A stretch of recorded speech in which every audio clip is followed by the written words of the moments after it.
నీవే మాకు తండ్రివి, మేము జిగటమన్నము, నీవు మాకు కుమ్మరి వాడవు, మేమందరము నీ చేతి పని అయి ఉన్నాం. అదే యెషయా ప్రవచన గ్రంథం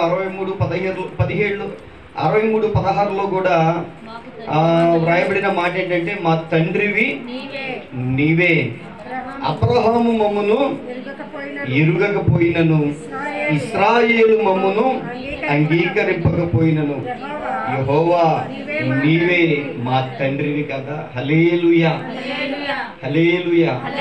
ఇక్కడ భక్తులు చాలా జాగ్రత్తగా వినండి.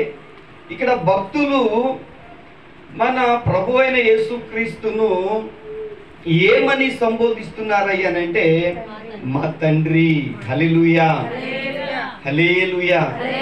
ఏమని ధైర్యంగా వాళ్ళు పిలుస్తున్నారంటే, దేవుణ్ణి మా తండ్రి, యెహోవా నీవే మాకు తండ్రివి. చాలా బాగుంది కదా ఈ మాట. యెహోవా నీవే మాకు తండ్రివి.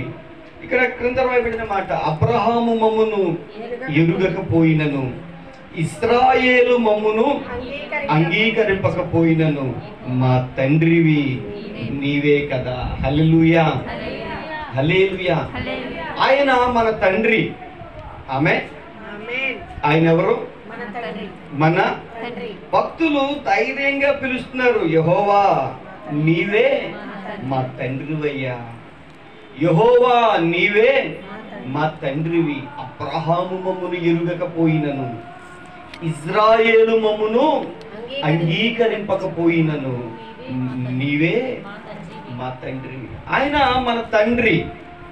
ఏమండి, మనం కూడా కొన్ని సందర్భాల్లో ఏమండి ప్రార్థన చేసినప్పుడు పరలోకమందున్న మా తండ్రి అని ప్రార్థన చేస్తూ ఉంటాం.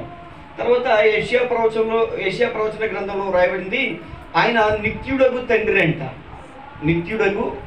యాకోబు పత్రికలో రాయబడింది, ఆయన జ్యోతిర్మయుడగు తండ్రి. హల్లెలూయా, హల్లెలూయా.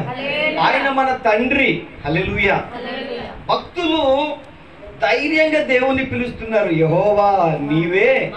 అందాక నొక్కి చెప్తున్నాను, ఎందుకంటే ఈ మాట మైండ్లో ఉండిపోవాలి. యెహోవా